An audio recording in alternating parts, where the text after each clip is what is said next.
Rudyard Kipling. Mowgli's Brothers. Narrated by Rainer Borton.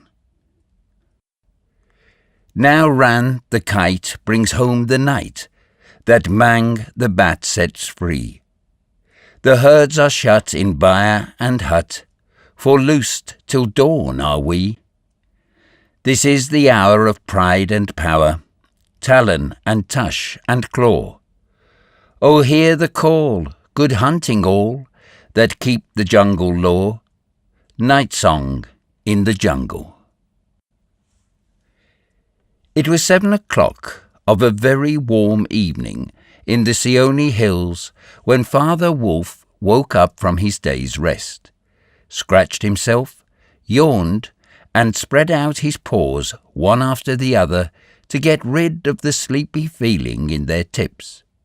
Mother Wolf lay with her big grey nose dropped across the 4 tumbling, squealing cubs, and the moon shone into the mouth of the cave where they all lived. "Ah," said Father Wolf, "it's time to hunt again." He was going to spring down the hill when a little shadow with a bushy tail crossed the threshold and whined. "Good luck go with you, O Chief of the Wolves, and good luck and strong white teeth go with the noble children, that they may never forget the hungry in this world." It was the jackal, Tabaki, the dishlicker, and the wolves of India despise Tabaki because he runs about making mischief and telling tales, and eating rags and pieces of leather from the village rubbish heaps. But they are afraid of him too, because Tabaki, more than anyone else in the jungle, is apt to go mad, and then he forgets that he was ever afraid of anyone, and runs through the forest, biting everything in his way. Even the tiger runs and hides when little Tabaki goes mad, for madness is the most disgraceful thing that can overtake a wild creature.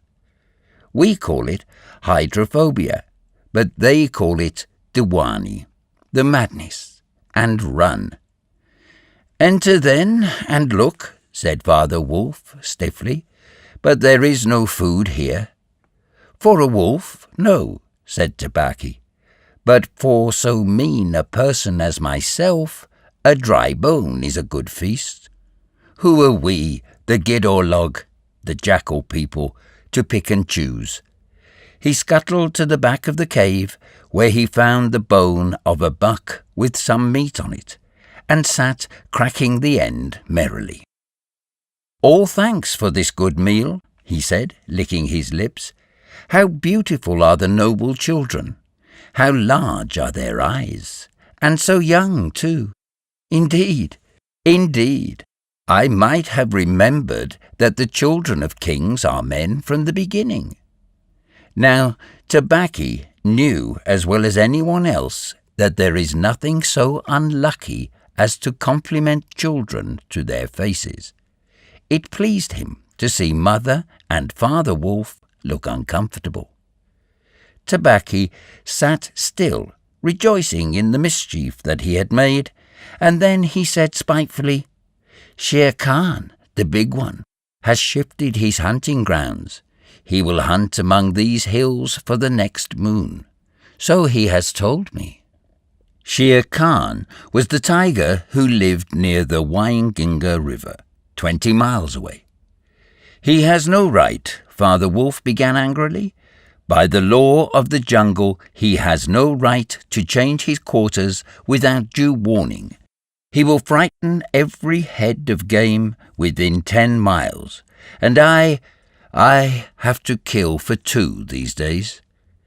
"His mother did not call him Lungri, the lame one, for nothing," said Mother Wolf quietly. "He has been lame in 1 foot from his birth. That is why he has only killed cattle. Now the villagers of Waingungi are angry with him, and he has come here to make our villagers angry. They will scour the jungle for him when he is far away, and we and our children must run when the grass is set alight. Indeed, we are very grateful to Shere Khan." "Shall I tell him of your gratitude?" said Tabaqui. "Out," snapped Father Wolf. "Out and hunt with thy master. Thou hast done harm enough for one night." "I go," said Tabaqui quietly. "You can hear Shere Khan below in the thickets. I might have saved myself the message." Father Wolf listened, and below in the valley that ran down to a little river, he heard the dry, angry, snarly sing-song whine of a tiger who has caught nothing and does not care if all the jungle knows it. "The fool," said Father Wolf, "to begin a night's work with that noise. Does he think that our buck are like his fat Wainginga bullocks?" "Hush! It is neither bullock nor buck he hunts tonight," said Mother Wolf. "It is man." The whine had changed to a sort of humming purr that seemed to come from every quarter of the compass. It was the noise that bewilders woodcutters and gypsies sleeping in the open, and makes them run sometimes into the very mouth of the tiger. "Man?" said Father Wolf, showing all his white teeth. "Faugh! Are there not enough beetles and frogs in the tanks that he must eat man? And on our ground too?" The law of the jungle, which never orders anything without a reason, forbids every beast to eat man, except when he is killing to show his children how to kill. And then he must hunt outside the hunting grounds of his pack or tribe. The real reason for this is that man-killing means, sooner or later, the arrival of white men on elephants with guns, and hundreds of brown men with gongs and rockets and torches. Then everybody in the jungle suffers. The reason the beasts give among themselves is that man is the weakest and most defenceless of all living things, and it is unsportsmanlike to touch him. They say too, and it is true, that man-eaters become mangy and lose their teeth. The purr grew louder and ended in the full-throated "ah" of the tiger's charge. Then there was a howl, an untigerish howl, from Shere Khan. "He has missed," said Mother Wolf. "What is it?" Father Wolf ran out a few paces and heard Shere Khan muttering and mumbling savagely as he tumbled about in the scrub. "The fool has had no more sense than to jump at a woodcutter's campfire and has burned his feet," said Father Wolf with a grunt. "Tabaqui is with him." "Something is coming uphill," said Mother Wolf, twitching one ear. "Get ready." The bushes rustled a little in the thicket, and Father Wolf dropped with his haunches under him, ready for his leap. Then, if you had been watching, you would have seen the most wonderful thing in the world. The wolf checked in mid-spring. He made his bound before he saw what it was he was jumping at, and then he tried to stop himself.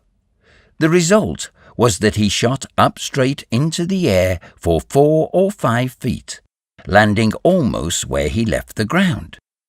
"Man!" he snapped. "A man's cub! Look!" Directly in front of him, holding on by a low branch, stood a naked brown baby who could just walk, as soft and as dimpled a little atom as ever came to a wolf's cave at night. He looked up into Father Wolf's face and laughed. "Is that a man-cub?" said Mother Wolf. "I have never seen one. Bring it here." A wolf, accustomed to moving his own cubs, can, if necessary, mouth an egg without breaking it, and though Father Wolf's jaws closed right on the child's back, not a tooth even scratched the skin as he laid it down among the cubs. "How little, how naked, and how bold," said Mother Wolf softly. The baby was pushing his way between the cubs to get close to the warm hide. "Ahai! He is taking his meal with the others. And so this is a man's cub. Now, was there ever a wolf that could boast of a man's cub among her children?" "I have heard now and again of such a thing, but never in our pack or in my time," said Father Wolf. "He is altogether without hair, and I could kill him with a touch of my foot. But see, he looks up and is not afraid." The moonlight was blocked out of the mouth of the cave, for Shere Khan's great square head and shoulders were thrust into the entrance. Tabaki behind him, squeaking, my lord, it went in here." "Shere Khan does us great honour," said Father Wolf, but his eyes were very angry. "What does Shere Khan need?" "My quarry. A man's cub went this way," said Shere Khan. "Its parents have run off. Give it to me." Shere Khan had jumped at a woodcutter's campfire, as Father Wolf had said, and was furious from the pain of his burned feet. But Father Wolf knew that the mouth of the cave was too narrow for a tiger to come in by. Even where he was, Shere Khan's shoulders and forepaws were cramped for want of room, as a man's would be if he tried to fight in a barrel. "The wolves are a free people," said Father Wolf. "They take orders from the head of the pack, and not from any striped cattle killer. The man's cub is ours, to kill if we choose." "Ye choose, and ye do not choose. What talk is this of choosing? By the bull that I killed, am I to stand nosing into your dog's den for my fair dues? It is I, Shere Khan, who speak." The tiger's roar filled the cave with thunder. Mother Wolf shook herself clear of the cubs and sprang forward, her eyes like two green moons in the darkness, facing the blazing eyes of Shere Khan. "And it is I, Raksha, the demon, who answers. The man's cub is mine, Lungri, mine to me. He shall not be killed. He shall live to run with the pack and to hunt with the pack. And in the end, look you, hunter of little naked cubs, frog-eater, fish-killer, he shall hunt thee. Now get hence, or by the Sambur that I killed, I eat no starved cattle. Back thou goest to thy mother, burned beast of the jungle, lamer than ever thou camest into the world. Go." Father Wolf looked on amazed. He had almost forgotten the days when he won Mother Wolf in a fair fight from 5 other wolves, when she ran in the pack and was not called the demon for compliment's sake. Shere Khan might have faced Father Wolf, but he could not stand up against Mother Wolf, for he knew that where he was, she had all the advantage of the ground, and would fight to the death. So he backed out of the cave mouth, growling, and when he was clear, he shouted, "Each dog barks in his own yard. We will see what the pack will say to this fostering of man-cubs. The cub is mine, and to my teeth he will come in the end, O bush-tailed thieves."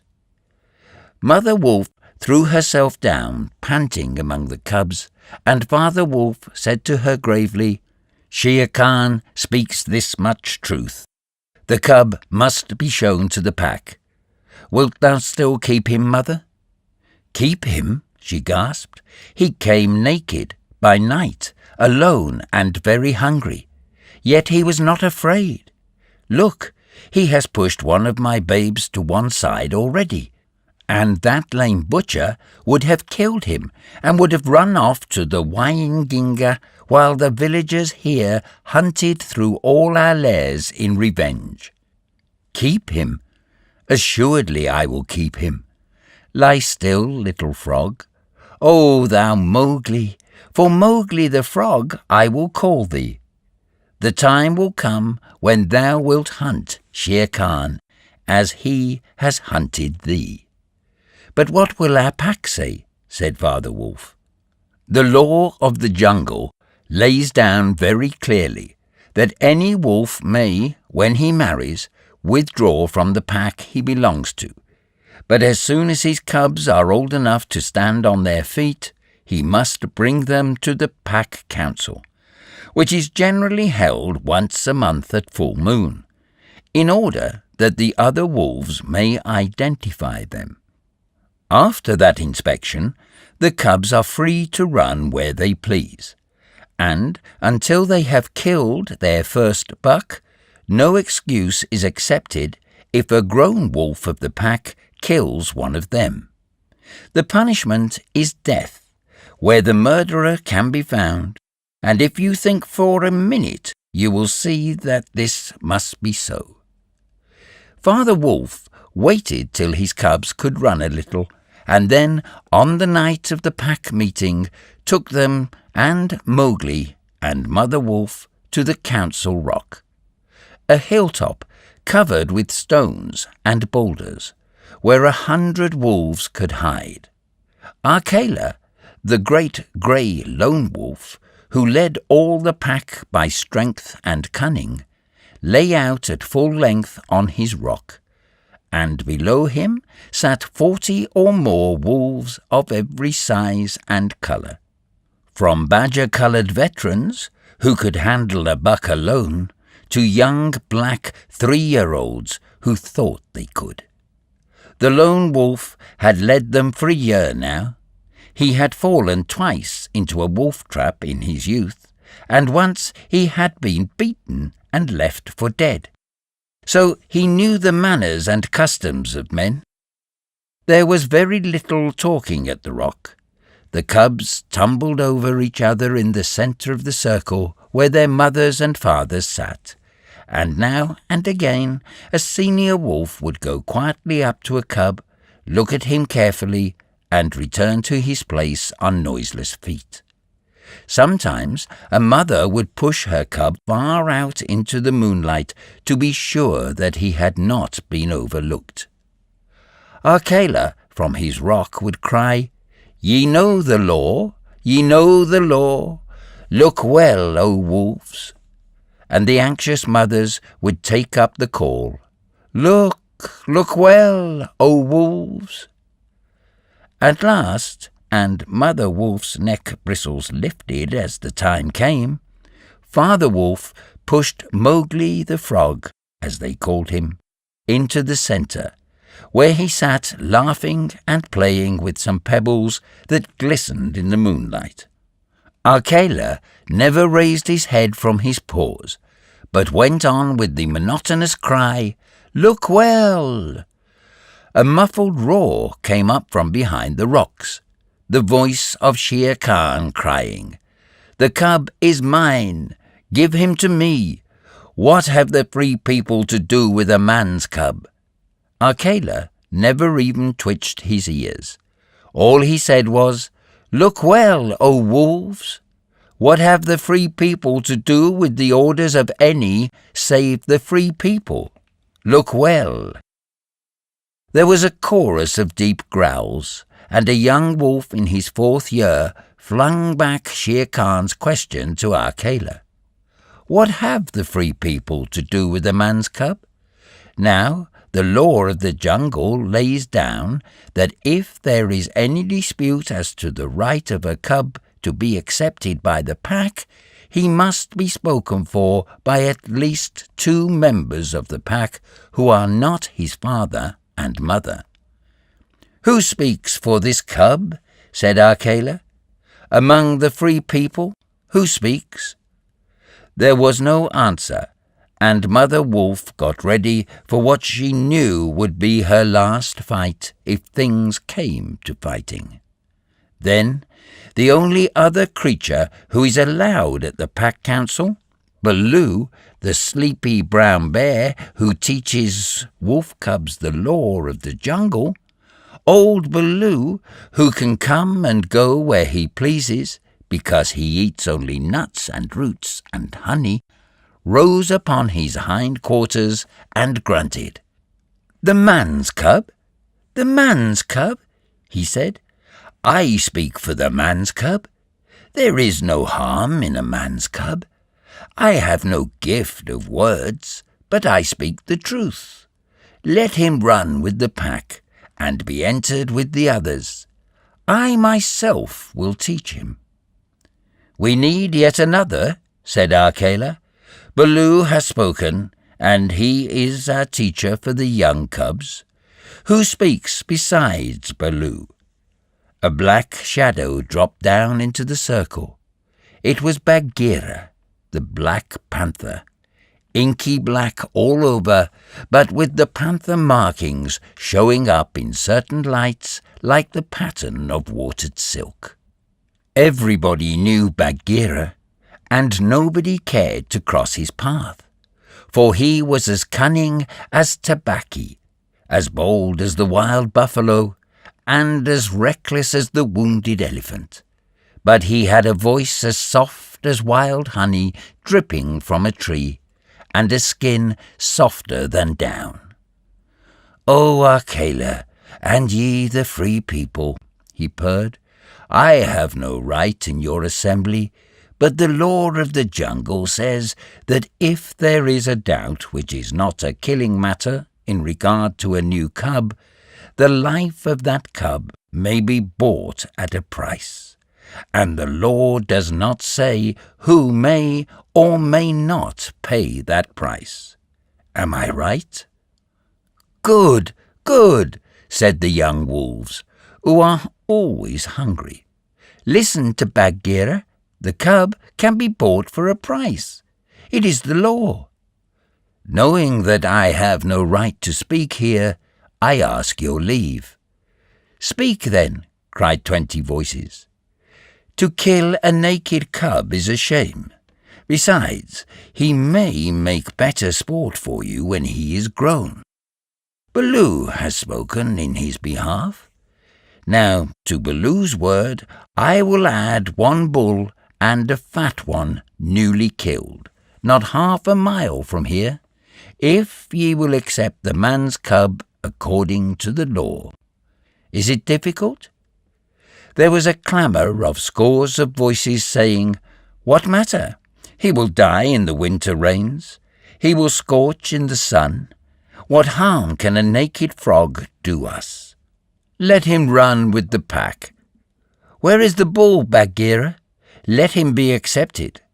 And then came Akela's deep bay, crying, look well, O wolves."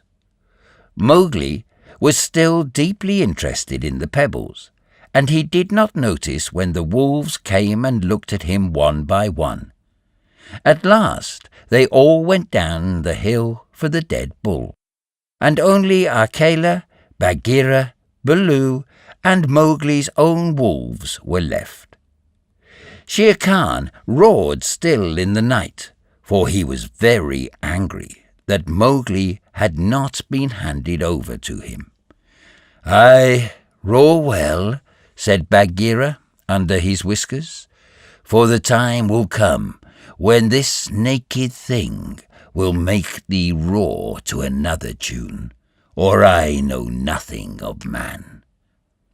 "It is well done," said Akela. "Men and their cubs are very wise. He may be a help in time." "Truly a help in time of need, for none can hope to lead the pack forever," said Bagheera. Akela said nothing. He was thinking of the time that comes to every leader of the pack, when his strength goes from him and he gets feebler and feebler, till at last he is killed by the wolves and a new leader comes up. to be killed in his turn. "Take him away," he said to Father Wolf, "and train him as befits one of the free people." And that is how Mowgli was entered into the Seeonee wolf pack for the price of a bull and on Baloo's good word. Now, you must be content to skip 10 or 11 whole years and only guess at all the wonderful life that Mowgli led among the wolves, because if it were written out, it would fill ever so many books. He grew up with the cubs, though they, of course, were grown wolves almost before he was a child, and Father Wolf taught him his business and the meaning of things in the jungle, till every rustle in the grass, every breath of the warm night air, every note of the owls above his head, every scratch of a bat's claws as it roosted for a while in a tree, and every splash of every little fish jumping in a pool meant just as much to him as the work of his office means to a businessman. When he was not learning, he sat out in the sun and slept, and ate, and went to sleep again. When he felt dirty or hot, he swam in the forest pools, and when he wanted honey, Baloo told him that honey and nuts were just as pleasant to eat as raw meat. He climbed up for it, and that Bagheera showed him how to do. Bagheera would lie out on a branch and call, "Come along, little brother," and at first Mowgli would cling like the sloth, but afterwards he would fling himself through the branches almost as boldly as the grey ape. He took his place at the council rock too, when the pack met, and there he discovered that if he stared hard at any wolf, the wolf would be forced to drop his eyes, and so he used to stare for fun. At other times he would pick the long thorns out of the pads of his friends, for wolves suffer terribly from thorns and burrs in their coats. He would go down the hillside into the cultivated lands by night and look very curiously at the villagers in their huts. But he had a mistrust of men, because Bagheera showed him a square box with a drop gate, so cunningly hidden in the jungle that he nearly walked into it, and told him that it was a trap. He loved better than anything else to go with Bagheera into the dark, warm heart of the forest, to sleep all through the drowsy day, and at night see how Bagheera did his killing. Bagheera killed right and left as he felt hungry, and so did Mowgli, with one exception. As soon as he was old enough to understand things, Bagheera told him that he must never touch cattle because he had been brought into the pack at the price of a bull's life. "All the jungle is thine," said Bagheera, "and thou canst kill everything that thou art strong enough to kill. But for the sake of the bull that brought thee, thou must never kill or eat any cattle, young or old. That is the law of the jungle." Mowgli obeyed faithfully, and he grew and grew, strong as a boy must grow who does not know that he is learning any lessons, and who has nothing in the world to think of except things to eat. Mother Wolf told him once or twice that Shere Khan was not a creature to be trusted, and that some day he must kill Shere Khan. But though a young wolf would have remembered that advice every hour, Mowgli forgot it because he was only a boy, though he would have called himself a wolf if he had been able to speak in any human tongue. Shere Khan was always crossing his path in the jungle, for as Akela grew older and feebler, The lame tiger had come to be great friends with the younger wolves of the pack, who followed him for scraps, a thing Akela would never have allowed if he had dared to push his authority to the proper bounds. Then Shere Khan would flatter them and wonder that such fine young hunters were content to be led by a dying wolf and a man's cub. "They tell me," Shere Khan would say, "that at council ye dare not look him between the eyes," and the young wolves would growl and bristle. Bagheera, who had eyes and ears everywhere, knew something of this, and once or twice he told Mowgli in so many words that Shere Khan would kill him some day. Mowgli would laugh and answer, "I have the pack, and I have thee, and Baloo, though he is so lazy, might strike a blow or two for my sake. Why should I be afraid?" It was one very warm day that a new notion came to Bagheera, born of something that he had heard. Perhaps Ikki the porcupine had told him. But he said to Mowgli, when they were deep in the jungle, as the boy lay with his head on Bagheera's beautiful black skin, "Little brother, how often have I told thee that Shere Khan is thy enemy?" "As many times as there are nuts on that palm," said Mowgli, who naturally could not count. "What of it? I am sleepy, Bagheera, and Shere Khan is a long tail and loud talk, like Mao, the peacock. But this is no time for sleeping. Baloo knows it, I know it, the pack know it, and even the foolish deer know. Tabaqui has told thee too." "Ho ho," said Mowgli. "Tabaqui came to me not long ago with some rude talk that I was a naked man's cub and not fit to dig pig nuts. But I caught Tabaqui by the tail and swung him twice against a palm tree to teach him better manners. That was foolish, for though Tabaqui is a mischief maker, he would have told thee of something that concerned thee closely. Open those eyes, little brother. Shere Khan dare not kill thee in the jungle. But remember, Akela is very old, and soon the day comes when he cannot kill his buck, and then he will be leader no more.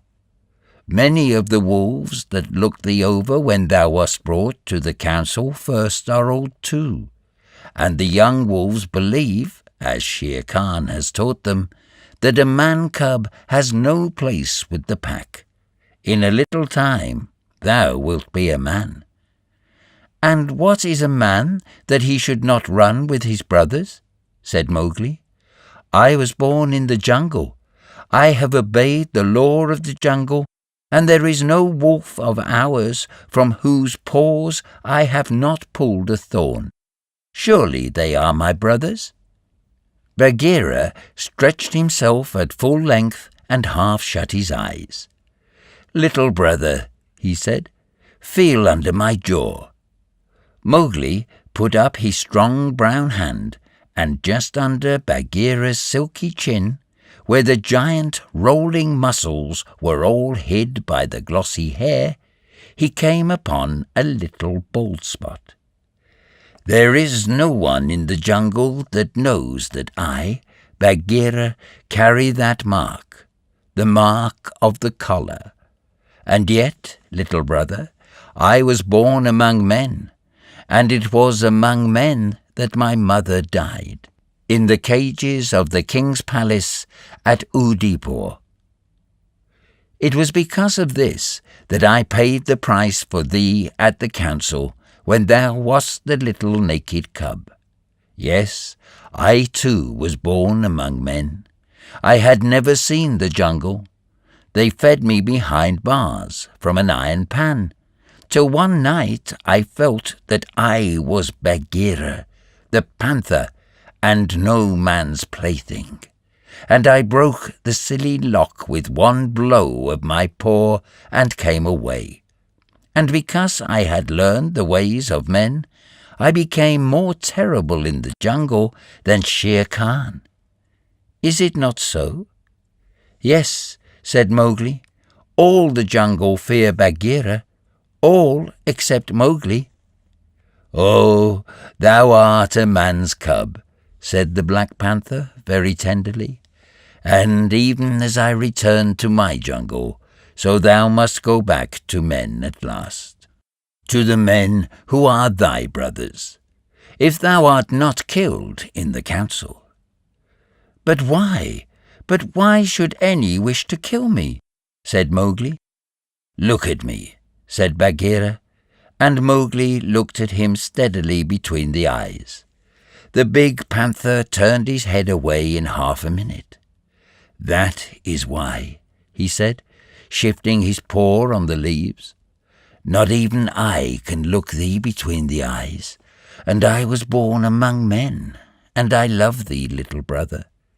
The others, they hate thee because their eyes cannot meet thine, because thou art wise, because thou hast pulled out thorns from their feet, because thou art a man." "I did not know these things," said Mowgli sullenly, and he frowned under his heavy black eyebrows. "What is the law of the jungle? Strike first and then give tongue. By thy very carelessness they know that thou art a man. But be wise. It is in my heart that when Akela misses his next kill, and at each hunt it costs him more to pin the buck, the pack will turn against him and against thee. They will hold a jungle council at the rock, and then I have it," said Bagheera, leaping up. "Go thy down quickly to the men's huts in the valley, and take some of the red flower which they grow there, so that when the time comes thou mayest have even a stronger friend than I or Baloo or those of the pack that love thee. Get the red flower." By red flower, Bagheera meant fire. Only no creature in the jungle will call fire by its proper name. Every beast lives in deadly fear of it and invents 100 ways of describing it. "The red flower," said Mowgli, "that grows outside their huts in the twilight. I will get some." "There speaks a man's cub," said Bagheera proudly. "Remember that it grows in little pots. Get one swiftly and keep it by thee for time of need." "Good," said Mowgli. "I go. But art thou sure, O my Bagheera?" He slipped his arm around the splendid neck and looked deep into the big eyes. "Art thou sure that all this is Shere Khan's doing?" "By the broken lock that freed me, I am sure, little brother." "Then by the bull that bought me, I will pay Shere Khan full tale for this, and it may be a little over," said Mowgli, and he bounded away. "That is a man. That is all a man," said Bagheera to himself, lying down again. "Oh, Shere Khan, never was a blacker hunting than that frog hunt of thine 10 years ago." Mowgli was far and far through the forest, running hard, and his heart was hot in him. He came to the cave as the evening mist rose, and drew breath, and looked down the valley. The cubs were out, but Mother Wolf, at the back of the cave, knew by his breathing that something was troubling her frog. "What is it, son?" she said. "Some bats chatter of Shere Khan," he called back. "I hunt among the ploughed fields tonight," and he plunged downward through the bushes to the stream at the bottom of the valley. There he checked for the herd, the yell of the pack hunting, heard the bellow of a hunted sambua, and the snort of the buck turned at bay. Then there were wicked, bitter howls from the young wolves. "Akela! Akela! Let the lone wolf show his strength. Room for the leader of the pack. Spring, Akela!" The lone wolf must have sprung and missed his hold, for Mowgli heard the snap of his teeth and then a yelp as the Sambur knocked him over with his foot. He did not wait for anything more, but dashed on, and the yells grew fainter behind him as he ran into the croplands where the villagers lived. "Bagheera spoke truth," he panted, as he nestled down in some cattle fodder by the window of a hut. "Tomorrow is one day both for Akela and for me." Then he pressed his face close to the window and watched the fire on the hearth. He saw the husbandman's wife get up and feed it in the night with black lumps. And when the morning came and the mists were all white and cold, he saw the man's child pick up a wicker pot plastered inside with earth, fill it with lumps of red-hot charcoal, put it under his blanket, and go out to tend the cows in the byre. "Is that all?" said Mowgli. "If a cub can do it, there is nothing to fear." So he strode round the corner and met the boy, took the pot from his hand, and disappeared into the mist while the boy howled with fear. "They are very like me," said Mowgli, blowing into the pot as he had seen the woman do. "This thing will die if I do not give it things to eat." And he dropped twigs and dried bark on the red stuff. Halfway up the hill he met Bagheera, with the morning dew shining like moonstones on his coat. "Akela has missed," said the panther. "They would have killed him last night, but they needed thee also. They were looking for thee on the hill." "I was among the ploughed lands. I am ready, see." Mowgli held up the firepot. "Good. Now, I have seen men thrust a dry branch into that stuff, and presently the red flower blossomed at the end of it. Art thou not afraid?" "No. Why should I fear? I remember now, if it is not a dream, how, before I was a wolf, I lay beside the red flower, and it was warm and pleasant." All that day Mowgli sat in the cave tending his firepot and dipping dry branches into it to see how they looked. He found a branch that satisfied him, and in the evening, when Tabaqui came to the cave and told him rudely enough that he was wanted at the council rock, he laughed till Tabaqui ran away. Then Mowgli went to the council, still laughing. Akela, the lone wolf, lay by the side of his rock as a sign that the leadership of the pack was open, and Shere Khan, with his following of scrap-fed wolves, walked to and fro, openly being flattered. Bagheera lay close to Mowgli, and the firepot was between Mowgli's knees.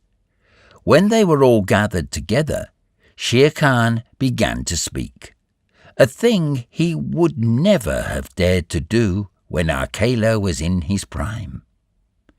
"He has no right," whispered Bagheera. "Say so. He is a dog's son. He will be frightened." Mowgli sprang to his feet. "Free people," he cried. "Does Shere Khan lead the pack? What has a tiger to do with our leadership?" "Seeing that the leadership is yet open, and being asked to speak," Shere Khan began. "By whom?" said Mowgli. "Are we all jackals to fawn on this cattle butcher? The leadership of the pack is with the pack alone." There were yells of, "Silence, thou man's cub! Let him speak. He has kept our law." And at last the seniors of the pack thundered, "Let the dead wolf speak." When a leader of the pack has missed his kill, he is called the dead wolf as long as he lives, which is not long. Akela raised his old head wearily. "Free people, and ye too, jackals of Shere Khan. For 12 seasons I have led ye to and from the kill, and in all that time not one has been trapped or maimed. Now I have missed my kill. Ye know how that plot was made. Ye know how ye brought me up to an untried buck to make my weakness known. It was cleverly done. Your right is to kill me here on the Council Rock now. Therefore, I ask, who comes to make an end of the lone wolf? For it is my right, by the law of the jungle, that ye come one by one." There was a long hush, for no single wolf cared to fight Akela to the death. Then Shere Khan roared, "Bah! What have we to do with this toothless fool? He is doomed to die. It is the man-cub who has lived too long. Free people, he was my meat from the first. Give him to me. I am weary of this man-wolf folly. He has troubled the jungle for 10 seasons. Give me the man-cub, or I will hunt here always and not give you one bone. He is a man, a man's child, and from the marrow of my bones I hate him." Then more than half the pack yelled, "A man! A man! What has a man to do with us? Let him go to his own place." "And turn all the people of the villages against us?" clamoured Shere Khan. "No, give him to me. He is a man, and none of us can look him between the eyes." Akela lifted his head again and said, "He has eaten our food. He has slept with us. He has driven game for us. He has broken no word of the law of the jungle. Also, I paid for him with a bull when he was accepted. The worth of a bull is little, but Bagheera's honour is something that he will perhaps fight for," said Bagheera in his gentlest voice. "A bull paid 10 years ago?" the pack snarled. "What do we care for bones 10 years old?" "Or for a pledge?" said Bagheera, his white teeth bared under his lip. "Well, are ye called the Free People?" "No man's cub can run with the people of the jungle," howled Shere Khan. "Give him to me." "He is our brother in all but blood," Akela went on, "and ye would kill him here? In truth, I have lived too long. Some of ye are eaters of cattle, and of others I have heard that, under Shere Khan's teaching, ye go by dark night and snatch children from the village's doorstep. Therefore I know ye to be cowards, and it is to cowards I speak. It is certain that I must die, and my life is of no worth, or I would offer that in the man-cub's place.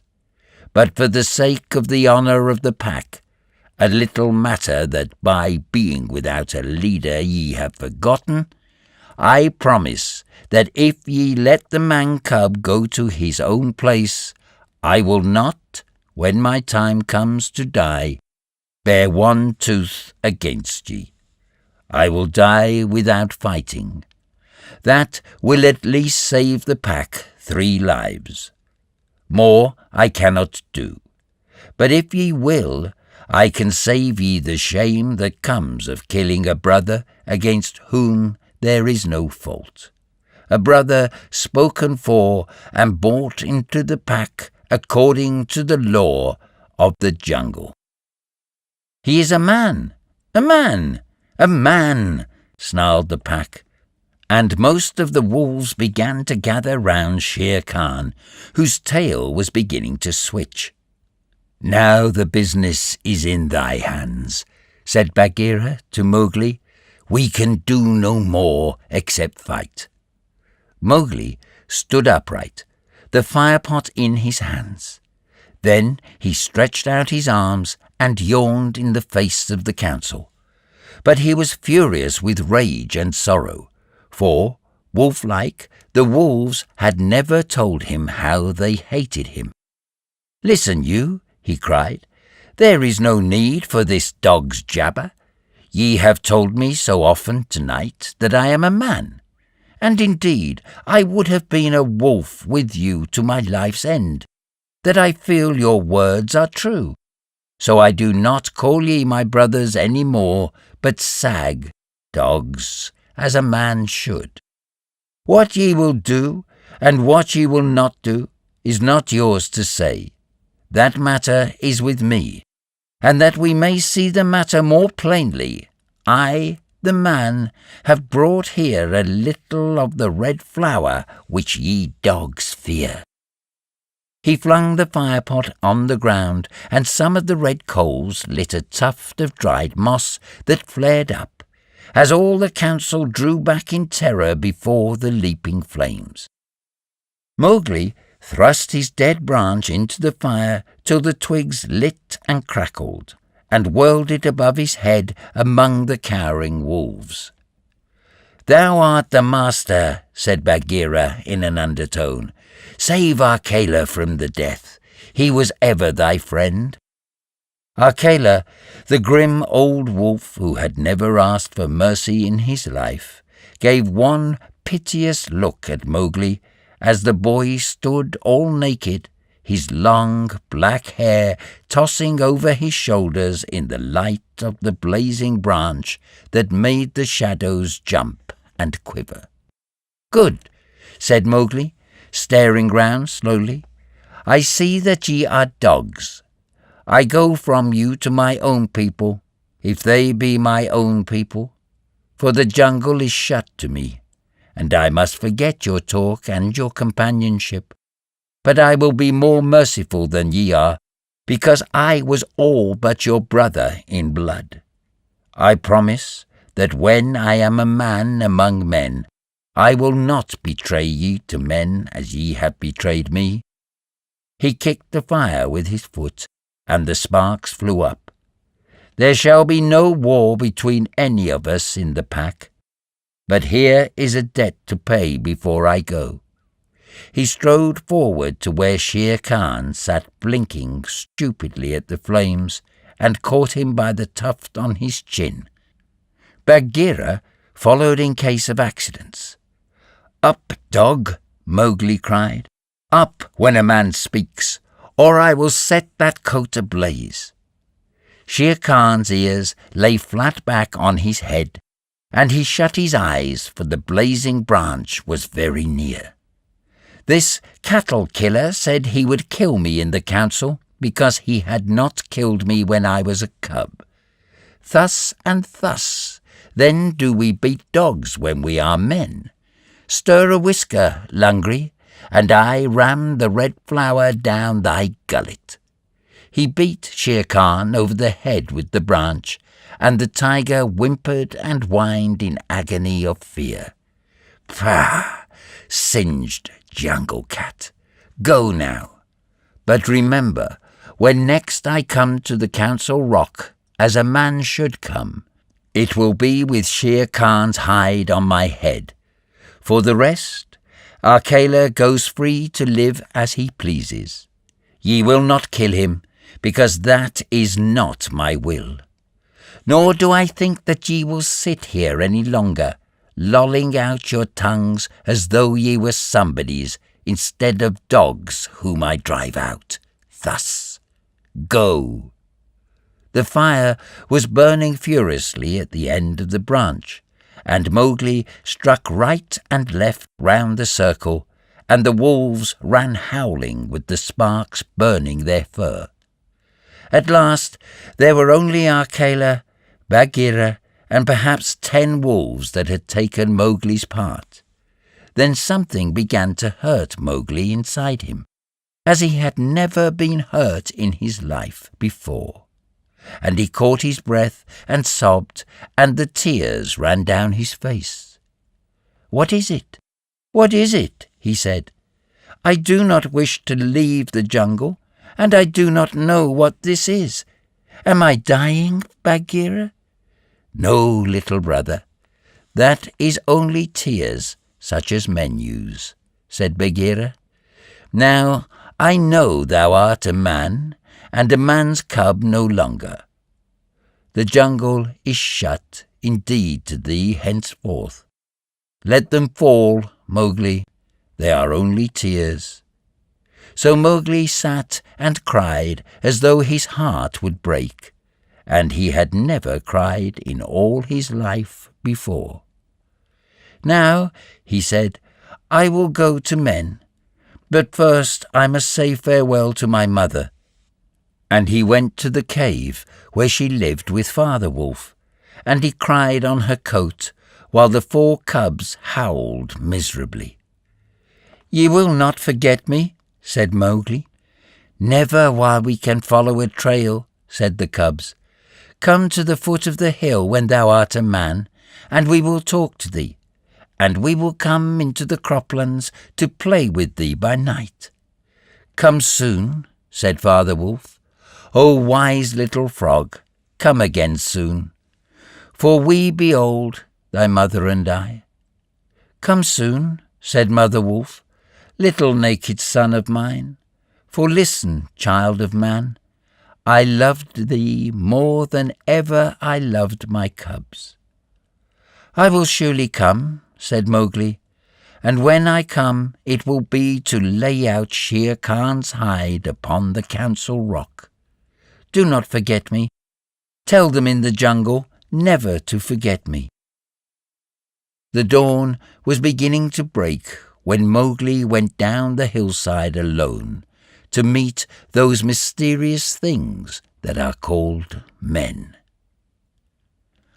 Hunting Song of the Seeonee Pack.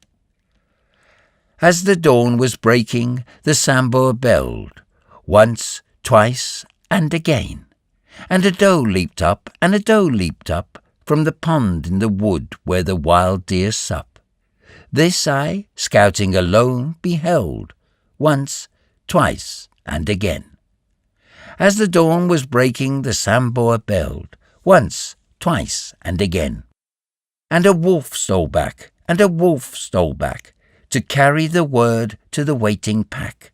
And we sought and we found, and we bayed on his track, once, twice, and again. As the dawn was breaking, the wolf pack yelled, once, twice, and again. Feet in the jungle that leave no mark, eyes that can see in the dark, tongue, give tongue to it, hark, oh hark, once, twice, and again.